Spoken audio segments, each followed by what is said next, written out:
What if the most scandalous royal love triangle didn't involve Charles and Camilla, but Andrew and Meghan? Sounds absurd? Even laughable? Good. That's exactly what they wanted you to think. Because this story has been buried, smothered beneath PR distractions, palace press statements, and conveniently timed Netflix deals. But now, a single voice from within the royal circle, Sarah Ferguson herself, has cracked the surface. And what's seeping out isn't just salacious gossip. It's potentially the key to understanding why the monarchy finds itself on such dangerously thin ice in the age of digital exposure and collapsing reverence. Before we continue, please hit the like button, subscribe to the channel, and turn on the notification bell for updates. Let's be blunt. You've heard whispers that Meghan Markle, long before she ever met Prince Harry, was already orbiting the royal sphere. That she wasn't some doe-eyed outsider swept up in a fairy tale. That she was ambitious, strategic, and connected. That Andrew, yes, Prince Andrew, wasn't just her distant in-law by marriage, but something else entirely, something far more intimate.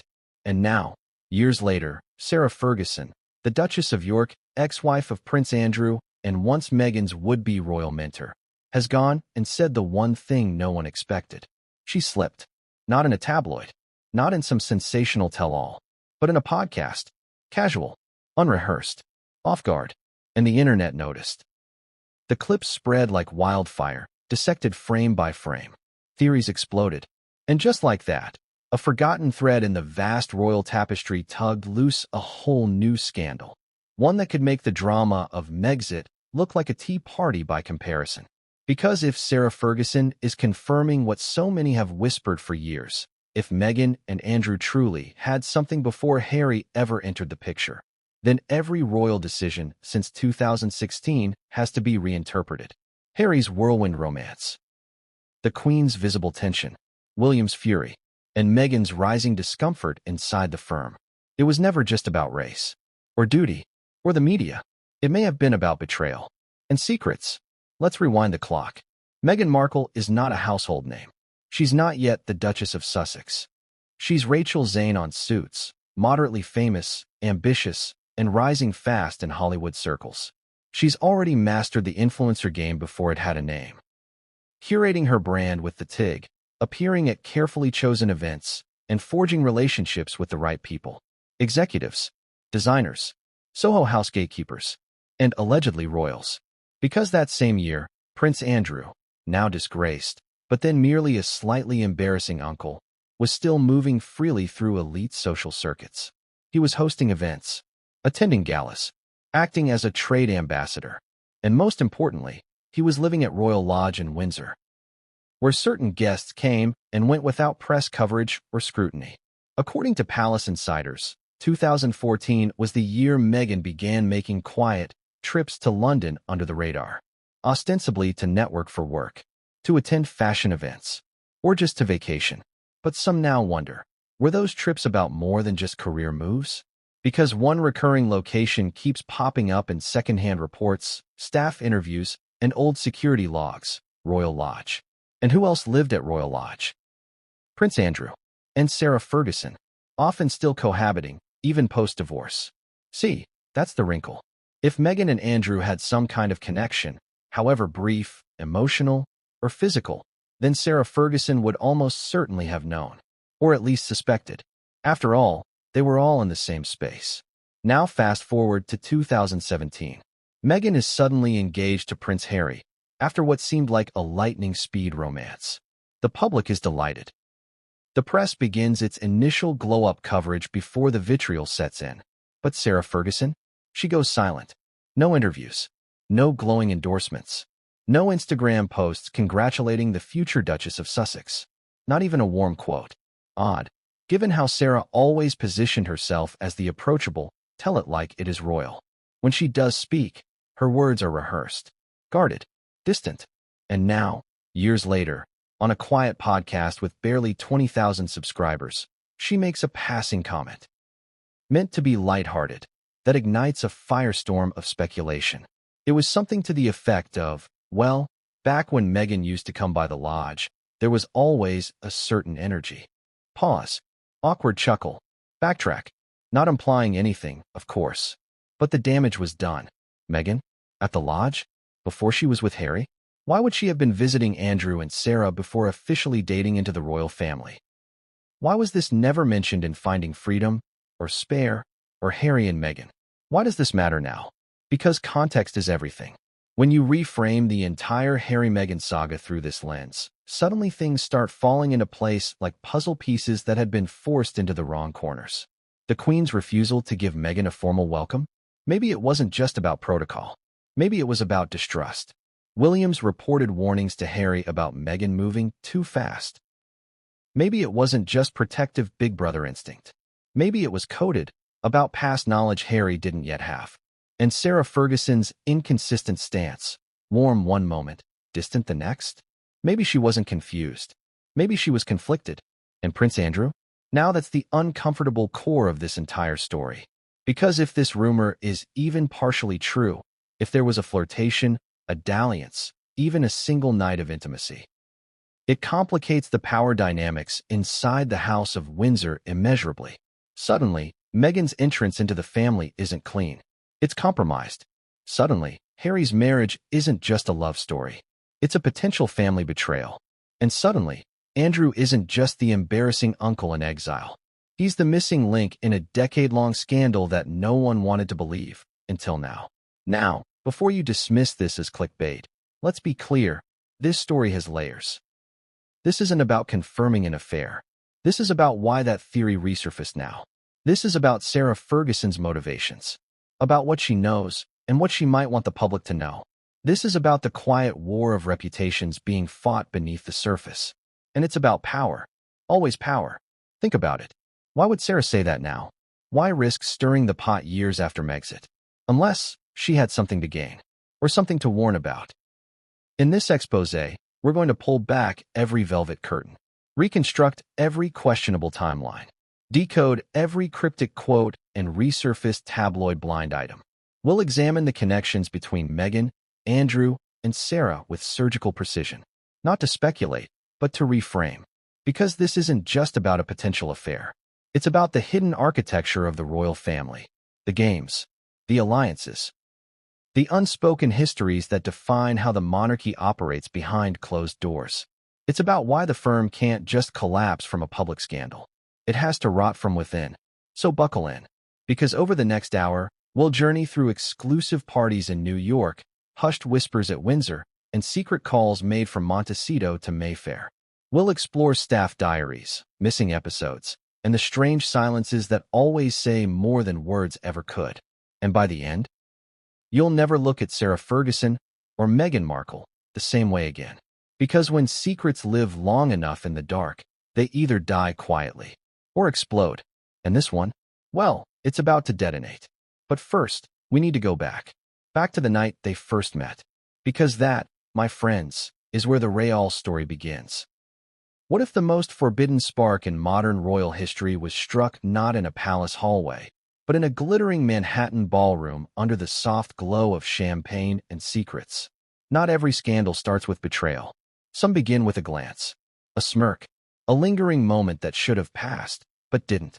So let me ask you, what really happened at that 2014 gala in New York? That's where the trail begins.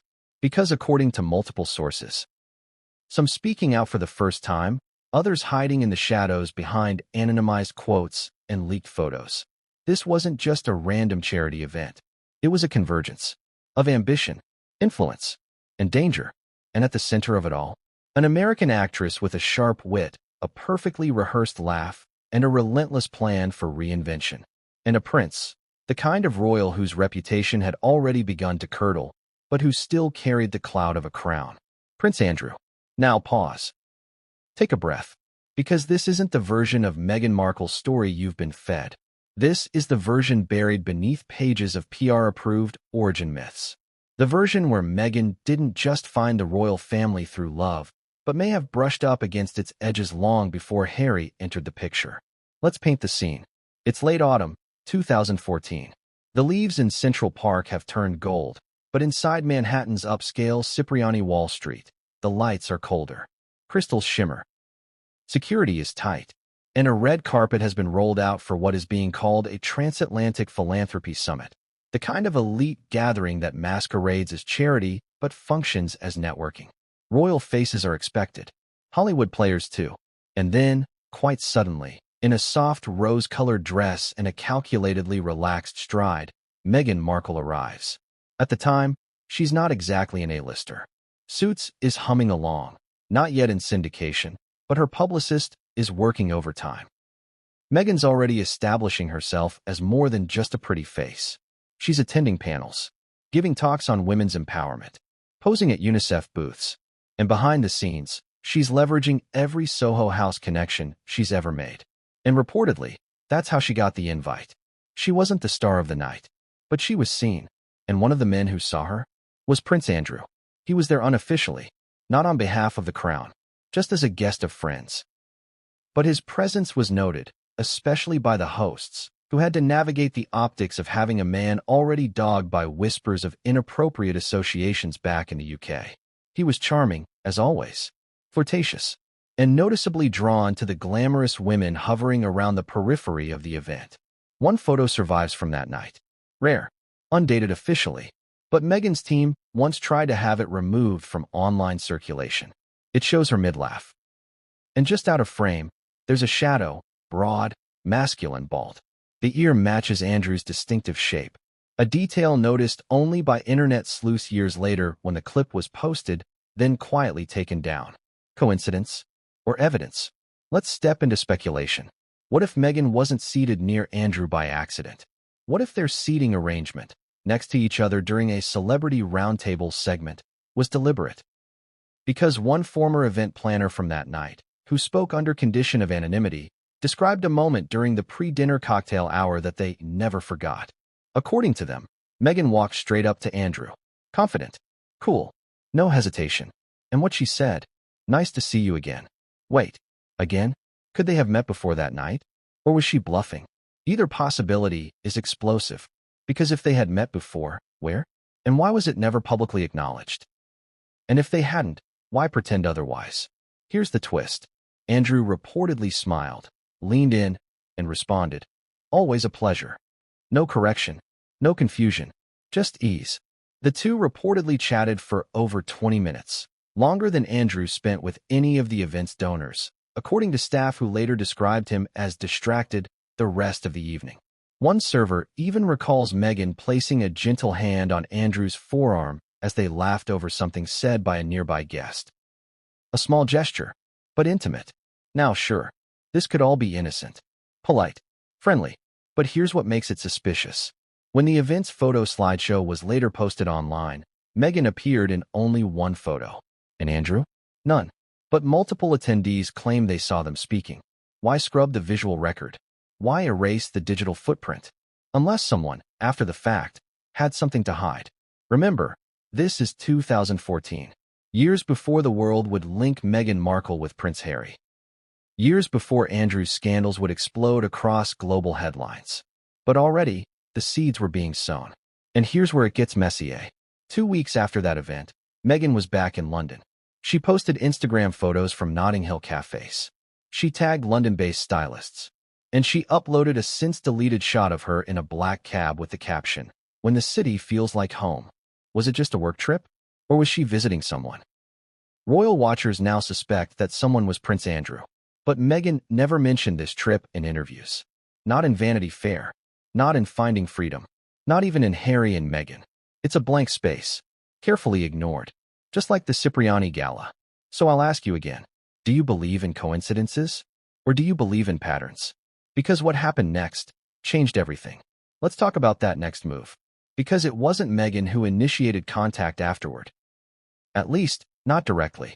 According to a former palace staffer whose NDAs have long since expired, a call was logged at Royal Lodge reception just days after the Manhattan Gala. An international number. Unlisted. But cross-checked years later by a rogue tabloid journalist during a 2021 investigation. The number belonged to a communications associate at Meghan's then management firm in LA. A coincidence? Or the beginning of something more? Now, we're not suggesting a torrid affair exploded overnight. This wasn't a scandal out of a spy novel. At least, not yet. But communication?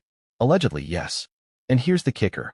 A source inside the Royal Lodge household confirmed that shortly after this supposed call, Andrew became noticeably upbeat, more animated, distracted, spending longer hours in his study, often speaking quietly on the phone. His staff assumed he was chasing another deal. Another opportunity to worm his way back into royal relevance. But what if the opportunity was Meghan? Let's zoom out for a second. We know Prince Andrew has a history with young, ambitious women. We also know Meghan was sharp. She knew how to network, how to charm. She wasn't stumbling into rooms by accident. She was calculating her presence, every dress, every quote, every invitation. So if Meghan saw Andrew as a door, not to love, but to legacy, would she have walked through it? And would Andrew, isolated, flattered, perhaps flailing, have resisted? This next piece is perhaps the most overlooked clue of all. A 2015 Vanity Fair party report, one of those short social roundups buried in the back pages, described a quiet New Year's Eve gathering at a countryside estate, attended by minor royals and industry darlings. The piece names no names, except one. It mentions Prince Andrew's surprise appearance, and a certain LA-based actress who stole the room. Who else was LA-based, rising, and social climbing in 2015? You guessed it. The article didn't name Meghan, but it described her outfit. A sapphire velvet gown with a low-cut back. And wouldn't you know, an identical dress appears in Meghan's deleted 2016 lifestyle blog archives. Posted with no context, just the caption, "Every woman needs one dress that gets her in trouble." Trouble indeed. And here's where the timeline gets even foggier. Because not long after that alleged New Year's event, Meghan posts a photo of a simple red rose on her now-defunct Instagram. The caption? "Sometimes what's meant to bloom starts in the wrong garden." Interpret that however you like. Some say it was poetic rambling. Others, a veiled message. Then came the shift. By mid-2016, Meghan is suddenly linked to Prince Harry. First secretly, then splashily. The romance is fast, breathless, heavily curated. Engagement follows in under 2 years. Wedding, exit, drama, exile. But there's one crucial detail.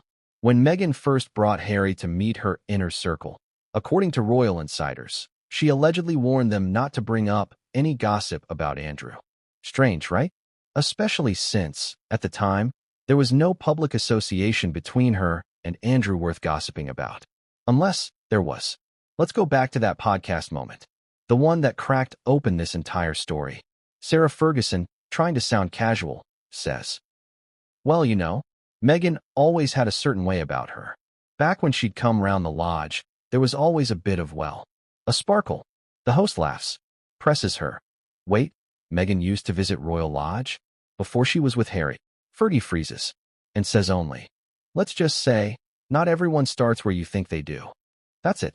That one line has become the royal whisper heard round the world. Not everyone starts where you think they do. What did she mean? That Meghan's journey into the royal family didn't begin with love, but with leverage? That Harry wasn't Meghan's first royal interest, just the most useful? That Andrew, embattled, vulnerable, but still connected, was her first entry point? We can't say for sure, but the breadcrumbs are there. And in this family, breadcrumbs are as close as you'll ever get to truth. Because truth, in the House of Windsor, is like currency. Spoken too loudly, and it burns. But spoken too softly, and it gets lost forever. So here's the real question for you, the viewer. If Meghan and Andrew truly did have a moment, however brief, however undefined, before she became involved with Harry, what does that change for you? Does it make her less credible? Does it make Harry more tragic? Does it make Sarah Ferguson oddly heroic in her own twisted way? This isn't about confirming a scandal. It's about rethinking a narrative. Because stories, especially royal ones, are rarely linear. They're messy, contradictory, full of rewrites. And somewhere in that Manhattan ballroom in 2014, a sentence was written that never made it into the official fairy tale. But what came after? Well, it shattered the fairy dust. Because Meghan didn't just visit London after that gala. She returned. Not for Andrew, not even for Sarah, but for something or someone she was told could make it all worth it. And what that someone didn't know was who she might have met first. Because the next person to walk into this royal maze was a man with red hair, a broken heart, and no idea what he was about to inherit. Prince Harry, and what he found, would change the monarchy forever. Let's get one thing straight. Meghan Markle didn't just magically appear in London, fall into Prince Harry's lap, and become the Duchess of Sussex. That's the fairy tale version, the one polished by Netflix documentaries and royal biographies. But beneath that glossy surface lies a more tangled truth. Because Meghan's path to royalty may not have started with love. It may have started with logistics, strategy, and a series of mysterious trips to London long before Prince Harry was even in the picture. So here's the question you should be asking. What was Meghan really doing in the UK, months before the world ever linked her to a prince? And why did she seem so comfortable navigating the royal-adjacent social world long before she had any official invitation? Let's rewind to March 2015. At this point, Meghan's TV career is steady but not spectacular. She's well known in Canada and moderately followed in the US, thanks to her role in Suits. But more importantly, she's begun building a very calculated lifestyle brand. Her blog, The Tig, is gaining traction. She's styling herself as a global humanitarian, foodie, fashionista, and accessible elite. And then, out of nowhere, Meghan shows up in London. Publicly, she says she's on holiday and meeting with friends. That's how she phrases it in a vague Instagram post. One that's since been deleted, of course. But here's where the timeline gets suspicious. During this same trip, she's spotted having lunch with Marcus Anderson, a senior executive at Soho House and arguably the most connected man in London's exclusive party circuit. That's red flag number one. Because Marcus Anderson isn't just a friend. He's a gatekeeper. He's known for connecting celebrities to influencers, influencers to royalty, and royalty to controlled chaos. A few weeks later, Meghan posts another image, this time from a boutique hotel in Mayfair. The caption? Tea. Fog. Secrets. Cryptic, right? And just hours after that post went live, royal watchers later uncovered a curious overlap. Prince Andrew was photographed leaving that very same neighborhood after attending what his team described as a private meeting at a discreet members-only venue. Coincidence? Or connection? Because that Mayfair visit wasn't Meghan's only trip. Between spring 2015 and summer 2016, Meghan made at least 3 separate trips to the UK, none of which were connected to promotional duties for Suits or public charity events. Let that sink in. She had no official business in London, yet she was there, quietly, consistently, and each time, she circled closer to the royal sphere. Now, her defenders claim she was visiting friends, exploring London, soaking in the culture, but people who worked at the venues she frequented, the hotels, the cafes, the lounges, paint a different picture. They describe a woman who wasn't wandering. She was targeting, mapping, positioning herself. One former receptionist at a West London hotel told a journalist. She asked very specific questions about security, about proximity to Windsor, about which members-only clubs had the best privacy policies.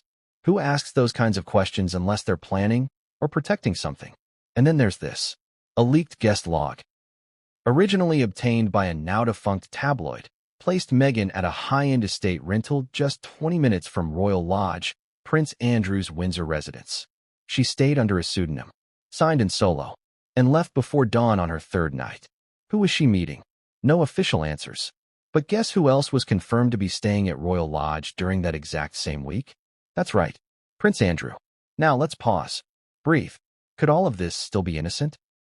Could Meghan have simply been vacationing in Windsor, unaware of whose backyard she was borrowing? Of course. But then we hit another landmine. During a promotional interview in early 2017, before she went public with Harry, Meghan was asked which parts of London she loved most. Her answer? I feel so at ease in Windsor. There's just something serene about it. It feels familiar. Familiar. That word set off alarm bells for royal staffers, because few non-royals get to spend any real time in Windsor unless they're invited. And the familiarity she was referencing? It wasn't public. It was private, as in behind the gates, past the guards, inside the estate. Now let's talk about the curious timing of Meghan's last London trip in June 2016. This is just weeks before she and Prince Harry allegedly first met on a blind date arranged by, yes, again, Marcus Anderson. But records show Meghan was already in London 2 weeks before that supposed first date. She was staying at a Soho House-connected flat in Notting Hill. She was seen out shopping near Kensington, and she was spotted at an art show attended by several minor royals. Still just coincidence?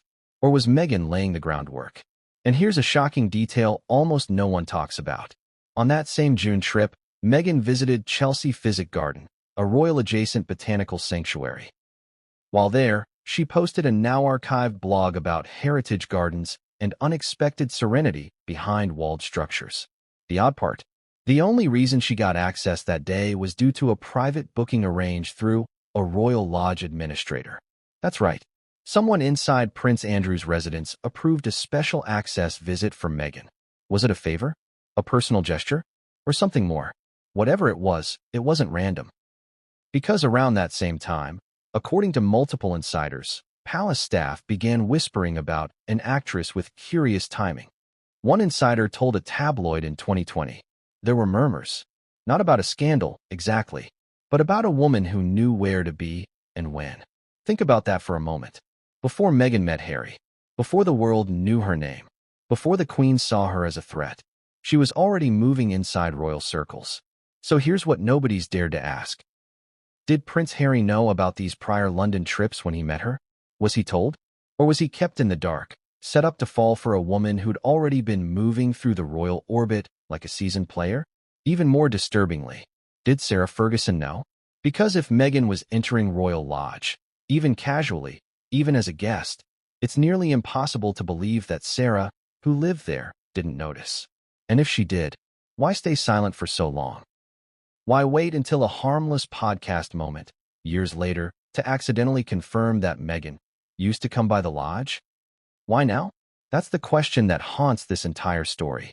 Because these trips weren't vacations. They were recon missions. Whether for romance, relevance, or something more complicated, we may never know. But one thing is certain. Meghan Markle's entrance into the royal family wasn't sudden.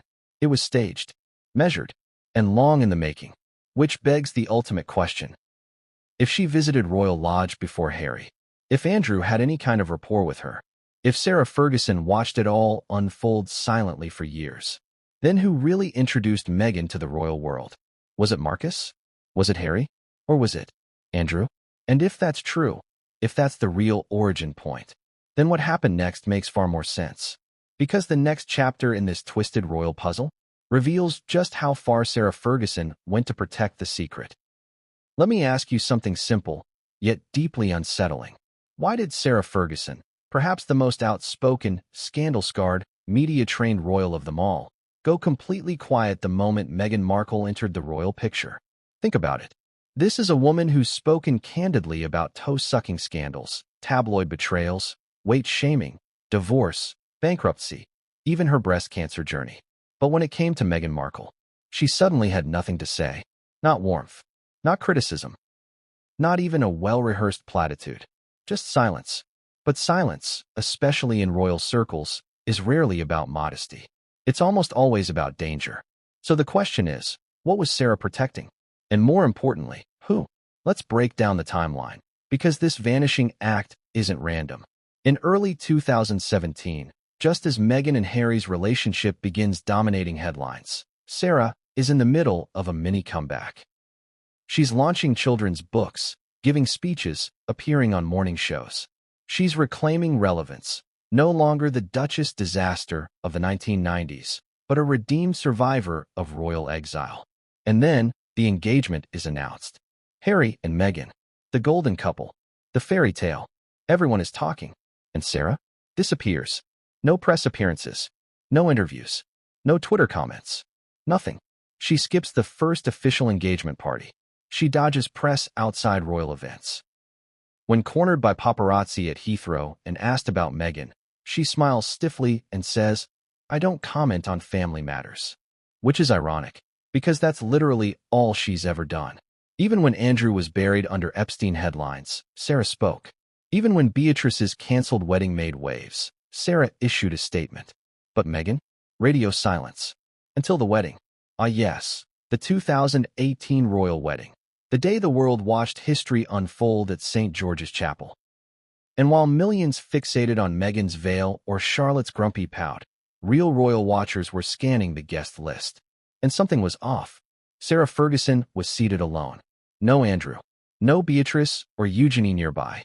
No smiling selfies with Meghan. She arrived late. She was reportedly denied access to the main reception. And when the cameras caught her entering the chapel, her expression wasn't celebratory. It was tight, guarded, as if walking into enemy territory. And then there's the body language during the ceremony itself. Royal protocol is strict, but human emotions are harder to contain. Sarah barely glanced at Meghan as she walked past her pew. No smile, no nod, no warmth. In fact, lip readers later claimed Sarah muttered, "Oh, this is rich," under her breath as Meghan passed. True, unconfirmed. But there's more. Backstage palace insiders told Vanity Fair that Sarah had pushed hard to be part of the ceremony planning. She wanted to help, offer advice, be the cool aunt. And Meghan reportedly blocked it. Said no, refused to even take Sarah's call. Why? If there were no history, if Meghan was truly just Harry's love and nothing else, why would Meghan go out of her way to distance herself from Sarah? Unless there was a past, a history Sarah wanted to bring up, and Meghan wanted to bury. After the wedding, Sarah vanishes again. Months pass. No Instagram posts. No soft focus letters of congratulations. No Oprah interviews. Just carefully avoided questions.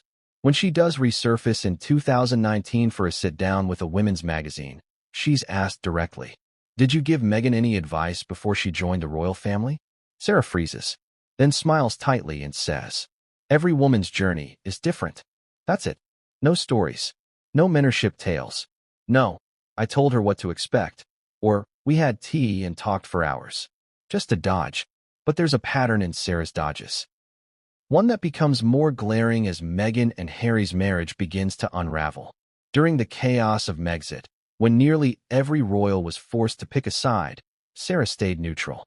Publicly, but privately, insiders say Sarah was furious. Not because Harry and Meghan were leaving, but because their story was dominating headlines that were supposed to belong to her daughters, Beatrice and Eugenie, who were finally gaining royal traction. In 2020, when Beatrice had her quiet COVID wedding, Sarah allegedly wanted to issue a statement about Meghan overshadowing family milestones. Palace officials blocked her. Why? Because Sarah's name was being closely monitored. Her legal team had reportedly received reminders about the importance of avoiding incendiary or confusing comments. And guess who issued those reminders? Not the Queen's office, not Charles's, but Andrew's legal counsel. Now that's strange, isn't it?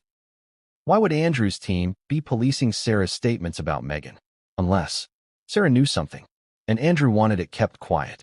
Perhaps he feared that Sarah, always hungry for relevance, might cash in on the most explosive story she had left. That Meghan Markle and Prince Andrew had a pre-Harry connection that could implode the entire royal brand. Remember, Sarah and Andrew still lived together at Royal Lodge. They shared staff, shared schedules, shared secrets. And if Meghan was ever a guest there, even once, Sarah would have known. So what was stopping her from talking? Some say loyalty. Others say legal threats. But a growing faction of royal commentators believe it was something else entirely. Insurance. Because Sarah, despite all her past blunders, knows how the game is played. She knows that sometimes the only way to keep power is to keep quiet, until the silence is no longer useful. And maybe, just maybe, that moment has arrived. Because when Sarah made that podcast comment in late 2024, casual, unscripted, and oh so calculated, it didn't feel like a mistake. It felt like a warning shot, a soft launch of the truth. She didn't name names. She didn't point fingers. She just opened the door a crack. And now, the flood is rising. Because that single sentence, back when Meghan used to come by the lodge, unleashed years of whispered doubts, hushed staff gossip, and unverified security logs. Sarah had held the silence for years. But silence can rot from the inside. And when it breaks, it echoes. So what changed? Why now? Some say Sarah's fed up. Tired of carrying Andrew's secrets. Tired of watching Meghan rewrite history. Tired of being the punchline. Others think it's strategic. She's rebranding, again. Looking to reclaim her narrative before the tabloids do it for her. Or maybe, just maybe, Sarah knows that what's coming next is bigger than she can control. And she wants to make sure the world hears her side of the story first. Because up next, we dive into that exact moment. The audio clip heard around the world. The podcast confession that shattered years of silence and confirmed what so many had long suspected. Not with a scream, but with a whisper. What if the truth didn't leak through a dramatic lawsuit, a bombshell documentary, or a disgruntled palace staffer? What if it slipped through a podcast? Not one of those hyper-produced Spotify spectacles or slick royal tell-alls. No, this was smaller, softer. The kind of podcast you listen to while folding laundry. The kind with maybe 20,000 regular listeners, until it lit a match to one of the most explosive rumors in modern royal history. A single sentence. That's all it took. One offhand remark from Sarah Ferguson, Duchess of York. And suddenly, the internet went into meltdown. Let's rewind to the moment it all began. It was late 2024. Sarah Ferguson had agreed to appear on an up-and-coming UK podcast called Tea and Tiaras, a chatty, low-pressure show hosted by two former Society columnists who branded themselves as anti-tabloid royal gossipers. It wasn't meant to be hard-hitting. The tone was light, warm, nostalgic. Fergie came on to promote a new line of children's books and discuss her charity work. For the first 30 minutes, it was standard fare. Talk of motherhood, her relationship with Princess Eugenie's new baby, the importance of kindness, her morning routine. Then came the moment. It happened in the final stretch, just before the outro music. The hosts had asked a throwaway question, something innocuous. Do you ever miss the days at Royal Lodge when the whole place was buzzing? We imagine there must have been some wild characters popping in before the press got wind. Fergie chuckled. She took a sip of tea and said, seemingly without thinking, oh yes, Meghan used to come by quite a bit back in those days. Boom. The air changed. Even the hosts went quiet for a beat. One of them stammered, wait, before she and Harry were a thing. Fergie blinked. And here's the thing, it wasn't what she said next. It was what she didn't say. She gave that familiar, too big smile. The kind of smile public figures give when they've stepped too far and can't walk it back. Then she tried to smooth it over. Well, I mean, she was around. She had friends in the area. You know how it is. Except no, we don't know how it is. Because Meghan wasn't officially introduced to the royal family until 2016. And she certainly wasn't expected to be dropping by Royal Lodge in the years prior, unless there was already a connection. That clip, just 15 seconds long, was enough to fracture months of curated narratives. Within hours, the podcast listenership exploded. The clip was reposted across Twitter, TikTok, Reddit. Armchair sleuths went into overdrive. Rewatch Harry and Meghan, one commenter posted. They never mentioned Meghan having any contact with the family before their so-called blind date. But this blows that to bits. Others pointed to Spare, Harry's memoir, where he claimed he had no idea who Meghan was until Marcus Anderson arranged their first meeting. But if Meghan was already around royal properties, if she was already visiting Royal Lodge, that would mean either A. Meghan lied to Harry about her past royal connections. B. Harry knew and omitted it from his narrative. C. Sarah Ferguson just dropped a nuke on years of carefully managed PR. Which one is it? Let's dig deeper into the podcast audio. Because after that remark, something strange happens. The host tries to pivot, nervously, to a different topic. But Sarah interrupts her. She says, with a peculiar tone, I remember the way she looked at the portraits in the drawing room. I think she fancied herself already part of the family. Pause. Let that sink in. She fancied herself already part of the family. That's not an observation you make about a casual visitor. That's something you say about someone who was moving with intention. Strategic. Deliberate. And Sarah's words weren't those of someone who disapproved outright. They weren't cruel, but they were revealing. She'd seen something. A moment. A pattern. A truth. And for the first time, she let it slip. Now here's where things get even juicier. 2 days after the episode aired, the podcast's original audio file was quietly edited. Yep, that entire segment, roughly 45 seconds, was removed. The official reason? Audio inconsistency, the hosts claimed.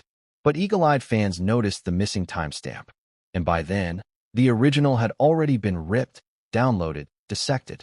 Too late. Damage done. Within 48 hours, the clip was trending.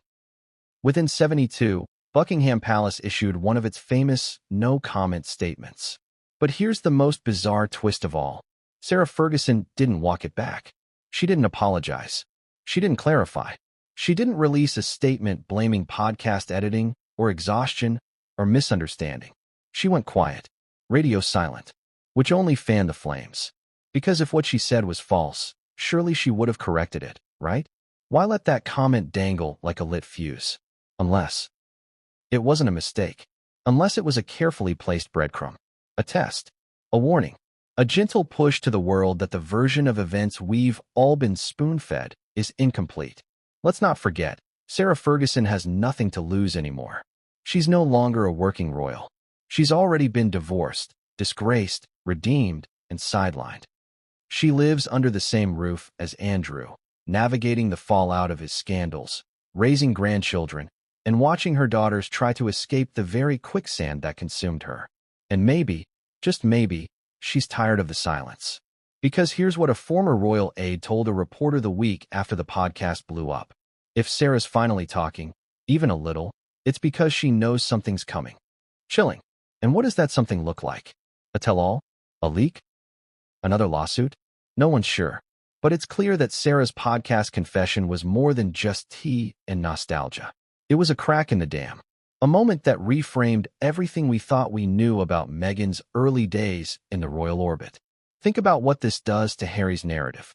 If Meghan really had ties to Andrew, or even just Royal Lodge, before their relationship began, it undermines the entire fairy tale. It introduces premeditation. It adds a layer of deception that makes the already messy royal split look even more personal. Because if Harry found out about this later, if he learned that Meghan may have kept her royal rendezvous with his uncle a secret, that's betrayal, not just of the family, but of him. And what does that do to a man already drowning in trauma, already losing trust in his brother, his father, the institution? It isolates him, traps him, makes him cling even tighter to Meghan, or feel like he's been played. And Sarah? She knows that. She's seen what this family does with secrets. She's held them for decades. But maybe, just maybe, she's done holding this one. Because here's how the podcast actually ended. Unedited, still online. The host says, half-jokingly, "You always know more than you let on, Duchess." And Sarah laughs, softly, and replies, "Oh, darling, if I ever told the whole story, the crown would crack." Crack. Not fall. Not shatter. Crack. A small break. Just enough to let the truth seep out. And that's exactly what she did. Because now, we're left with a new question. If Meghan was already frequenting Royal Lodge, if she was already moving in Andrew's world before Harry knew her, then what else has been hidden? What else did Sarah witness? What else is she ready to confess? Because once the dam cracks, there's no stopping the flood. And next, we dive headfirst into the source of that royal rot. The man who brought scandal to every doorstep he touched. The man whose shadow now hangs over Meghan's story like a velvet curse. Prince Andrew. What if Meghan Markle wasn't chasing a prince, but a power broker? Because before the world painted her as the naive newcomer who captured Prince Harry's heart, there was someone else, someone lurking behind the scenes. Not as charming, not as beloved, but far more dangerous. Prince Andrew. Now, let's be honest. Andrew's name already conjures controversy.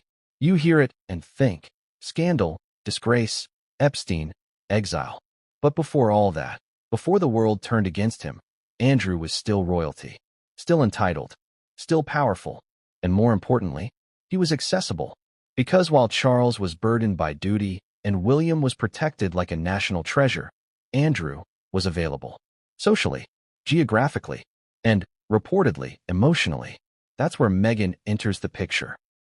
Let's rewind to 2014 to 2015, the years where Andrew's life was still clinging to the fringes of royal acceptance. He was known as Air Miles Andy, a man obsessed with luxury, celebrity, private jets, and proximity to wealth. He had no real responsibilities, but enjoyed all the perks. And he loved to name drop, entertain, mingle with models and actresses at quiet parties and charity events conveniently hosted at private residences where press wasn't invited. It was during this strange twilight of Andrew's royal existence that he allegedly met Meghan Markle. Now, what would she have seen in him? Not youth, not romance, Not fairy tale, but leverage. Because Andrew, for all his flaws, was still the Queen's son. Still living at Royal Lodge, just minutes from Windsor Castle. Still throwing dinners with billionaires and celebrity chefs. Still an entry point into the royal machine. And Meghan? She wasn't foolish. She was sharp, calculating, strategic. To understand how their paths crossed, we need to examine the social terrain Meghan navigated before Harry ever entered the story. She didn't fall into the royal orbit by accident. She was introduced. And one of the most whispered about names behind that introduction? Prince Andrew. According to multiple sources, Meghan was flagged early on as friendly with Andrew's circle. That doesn't mean they were romantically linked, not yet. But it does mean she was already being watched. Already categorized. Already noted. And here's where it gets even more unsettling. In 2015, a source close to Andrew told a British journalist, "There's a woman Andrew's been seeing now and then. An actress. Very American. But she makes him feel important." At the time, nobody thought much of it. Andrew had dalliances all the time. Most went unreported. Some were brushed aside as fantasies. But in hindsight, one has to wonder, was that actress Meghan? Let's look at the psychology of Andrew. He wasn't respected, but he was feared. Not because he was powerful, but because he was unpredictable. He could offer access. He could name-drop anyone from Arab princes to European royalty. He had his mother's ear, sometimes, and he knew how to wield charm like a weapon. Multiple women, over the years, have described Andrew as weirdly magnetic. Not attractive, but persuasive. He made women feel like they mattered, but only until he moved on. Now imagine Meghan, an ambitious actress, new to the London social scene, craving proximity to influence. Would Andrew have seemed like a catch? No. But would he have seemed useful? Absolutely. And this is where the legacy aspect comes in. Because Andrew was desperate for relevance. He'd already been sidelined by Charles, dismissed by William, mocked in the press. What he needed, more than money, more than sex, was someone who admired him. Someone who reminded him he was still important. Still desired. And Meghan played that role perfectly. According to whispers from a former Royal Lodge housekeeper, she was polite, poised, but she knew how to flatter him. Called him sir, even when it wasn't necessary. Laughed at all his jokes. Sound familiar? Because that's exactly how Meghan described her behavior during her first meeting with the Queen. Curtsying in private, calling her ma'am, leaning into tradition. It's not manipulation. It's survival. She knows how to adapt. To read the room. To become who the powerful want her to be. But what Andrew didn't realize, what he never saw coming, was that he was being used, too. Not for love. For legacy. Because every minute Meghan spent at Royal Lodge, every whispered conversation, every dinner, every accidental encounter, was one step closer to the royal orbit. She wasn't aiming for Andrew. She was learning the system, the layout, the gatekeepers, and then she aimed higher. Some believe Andrew felt slighted, discarded. When Meghan suddenly appeared on Harry's arm in 2016, Andrew reportedly said in private, "She played me well, didn't she?" Ouch. That quote, relayed by a former royal security advisor, has never been officially confirmed. But it tracks, because Andrew, for all his bluster, has always had one fatal flaw. He underestimates women. He thought Meghan was a flirt, a plaything, a charity hopper who'd fizzle out in a few months. He didn't see a duchess in waiting, but Sarah did. She warned him, allegedly, that Meghan was going places. And when Andrew shrugged, Sarah reportedly muttered, "Then you'll be in the rear view." And so he was, because Meghan traded up from the Queen's son to the Queen's beloved grandson. And that stung. Sources close to Andrew say he was visibly irritated when the engagement was announced.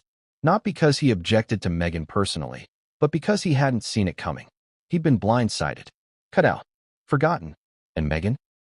She never looked back. But the royal family never forgets. And that's why the tension at official events became so thick you could slice it with a sword. At Trooping the Color in 2018, photographers noticed something strange. When Meghan stood near Andrew on the Buckingham Palace balcony, she barely acknowledged him. No smile, no glance, no nod, just distance. The man who may have once given her access was now a liability. And here's where the legacy part bites the hardest. Because while Meghan soared, Netflix deals, Magazine covers, global tours, Andrew collapsed. Epstein, lawsuits, the disastrous BBC interview. And suddenly, everyone wanted to pretend they'd never been close to him. Especially Meghan. But silence is a story, too. And Sarah Ferguson's recent confession, however subtle, put it all back on the table. Because if Meghan really did use Andrew as a stepping stone, if she learned how the royal system functioned by observing his weaknesses, exploiting his access, then Andrew isn't just a footnote in Meghan's origin story. He's the first chapter, a forgotten kingmaker, a disgraced insider who, despite everything, gave Meghan the map she needed to navigate the maze. Lust, leverage, legacy. That's what Andrew offered. And Meghan took it all. But what she didn't expect, what none of them expected, was that someone would remember. That Sarah, the silent observer, the shunned duchess, the forgotten ex-wife, would speak. And when she did, she didn't just confirm the rumors. She reopened every locked door. Because up next, we enter those very rooms. The ones where no press cameras were allowed. The ones where whispers lived. And diaries were kept. Not by courtiers. Not by security. But by a woman hired to change sheets, who ended up chronicling secrets. What if the truth wasn't in a headline, but in a notebook? A plain, leather-bound journal, tucked behind cleaning supplies, hidden beneath a pile of old linens inside a quiet, private residence known only to the most inner circle of the British royal family. Royal Lodge, home to Prince Andrew, shared, awkwardly, with his ex-wife, Sarah Ferguson, and, if the whispers are true, briefly visited by Meghan Markle, long before Prince Harry was ever in the picture. Now imagine this. A housekeeper, anonymous, forgettable, invisible, in the way service staff so often are in palaces. She moves quietly, she sees everything. And like many in her position, she starts writing it down. Not for blackmail, not for tabloids, just to cope, to process. Because behind those grand doors, she witnesses moments no one else sees. And among those moments, a series of entries, sparse, careful, but unmistakable, about her, Meghan, not the Duchess of Sussex. Not yet, just M, as she's referred to in the earliest entries. Later, the actress. Let's rewind to April 2015. The diary entry is brief. M arrived again today, smiling, luggage lighter than last time. Mr. A was unusually upbeat all afternoon. Mr. A. It doesn't take a genius to figure that out.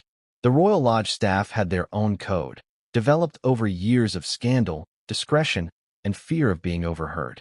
They rarely used real names. Mr. O was Prince Andrew. Miss R was a code for guests who stayed overnight. Mrs. F referred to Sarah, but M? She was new, and yet, already appearing in multiple entries. Now here's what's chilling. In one entry, dated June 12, 2015, the housekeeper writes, Mrs. F asked about M again. Said she was quite the visitor, and asked whether I'd seen her go upstairs. I hadn't, but R1 confirmed they dined alone. Let's unpack that. Sarah Ferguson is aware of Meghan's visits. She's watching, not interfering, but tracking. R1 was code for one of the male butlers on evening duty.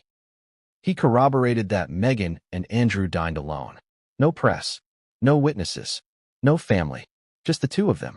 And again, this isn't hearsay. This is written down, logged, not for public consumption, just for memory. Like any woman trying to make sense of what she's witnessing but can't unsee. The diary grows more specific. September 2015. M asked for green tea. Said she liked the quiet. Wore silk blouse with red heels. Mr. A canceled his usual golf round. Unusual. She was comfortable. She had preferences. She wasn't a stranger. And here's where it gets deeply suspicious. November 2015. No entry in guest log. But I know she was here. Saw the cab from upstairs window. She left just before dawn. No luggage. Why wasn't she logged? All guests to Royal Lodge were supposed to be entered into a private ledger, especially overnight guests. But Meghan wasn't. At least, not officially. And according to this diary, that happened more than once. We're talking multiple unlogged visits. Quiet. Low profile. Never long. Never public. Just enough to maintain a connection. To keep something alive, whatever that something was. And then, a break. No mention of M for months. Until July 2016. That's where things explode. Strange tension today. Staff tight-lipped. Mr. A pacing. Mrs. F furious about that girl. Loud voices in study. Later, Mr. A said nothing. But guest log shows blank entry at 10:14 p.m. Blank entries. In a royal logbook? That's rare. And risky. But it suggests something sensitive. Something Andrew, and likely Sarah, wanted buried. And then the diary goes eerily quiet. Almost like the writer knew something was shifting. In later interviews, anonymously conducted years after she left the lodge, the housekeeper reflected. We all knew something was off. She wasn't just a visitor. She was significant. But we didn't know how. Not yet. And then came the engagement announcement. November 2017. Harry and Meghan. The nation is stunned. The media fawns. The Queen blesses it. Charles smiles. William stays quiet. And at Royal Lodge? Panic. The next entry is damning. Mr. A stayed in room all day, refused meals. Staff told to avoid media. Mrs. F took phone calls outside, pacing. Whispered about the Americans. Notice something? Not once in these entries is Meghan referred to with malice. No insults. No judgment. Just fear. As if her new status changed everything. What had once been a discreet flirtation, or connection, or arrangement, or mentorship, was now an international marriage. To a different prince. To the heir's son. Suddenly, what had happened at Royal Lodge wasn't harmless anymore. It was dangerous. Scandalous. Potentially explosive. Because if Harry found out, if the public found out, if the Queen found out, the consequences could be catastrophic. And from that moment on, M disappears from the housekeeper's diary, almost like her presence had been scrubbed from the estate. But the silence speaks volumes. It suggests a clampdown, a blackout, a royal-style reset, because Meghan had crossed a line from visitor to princess-in-waiting, and the past had to be erased. But paper remembers, and so did the woman who wrote it. Years later, when Sarah Ferguson made her accidental podcast confession, referencing Meghan coming by the lodge, this housekeeper was one of the first people journalists tried to reach. She never went on record. But she reportedly confirmed through intermediaries. She was there. It wasn't imagination. It wasn't gossip. I wrote what I saw. So why does this matter now? Because if those diary entries are real, and all signs suggest they are, then the palace knew. Sarah knew. Andrew knew. And Harry? Very likely did not know. Which means Meghan's past wasn't just hidden from the public. It may have been hidden from her own husband.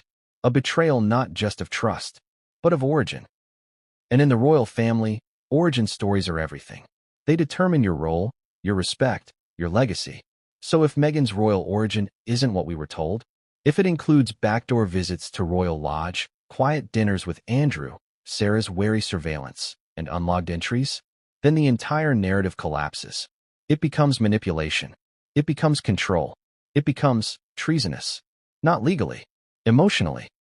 Because if Harry discovers that the woman he loved, defended, and abandoned his family for had a history with the very uncle he despised, that kind of truth isn't easy to swallow. It destroys. And that destruction? It starts with suspicion. And suspicion always finds paper. Next up, Prince Harry starts asking questions. And what he finds, it leads to the confrontation no one saw coming. What would you do if the very foundation of your love story cracked? If everything you believed about your partner, every smile, every whispered I love you, every shared wound, was suddenly rewritten? Not by a stranger, but by your own family. That's what happened to Prince Harry. Because when he found out about Meghan's alleged past visits to Royal Lodge before their fateful blind date, something inside him broke. And for the first time since Megxit, insiders say Harry's loyalty wasn't just divided. It was detonated. Let's set the stage. It's mid-2024. Harry and Meghan are knee-deep in reputational rehab. After a rocky year of Netflix backlash, Spotify cancellations, brand stumbles, and mounting public fatigue, the couple are desperately trying to pivot. They've launched a new wellness project. Meghan's As Ever brand is attempting to reintroduce her as a polished, authentic entrepreneur. And Harry, tired, graying, quieter, is working on impactful storytelling through Invictus documentaries. But privately, something is off. Friends close to the couple say Harry had been restless, preoccupied, and that's when it happened. The podcast, Sarah Ferguson, Those now infamous words. Meghan used to come by quite a bit.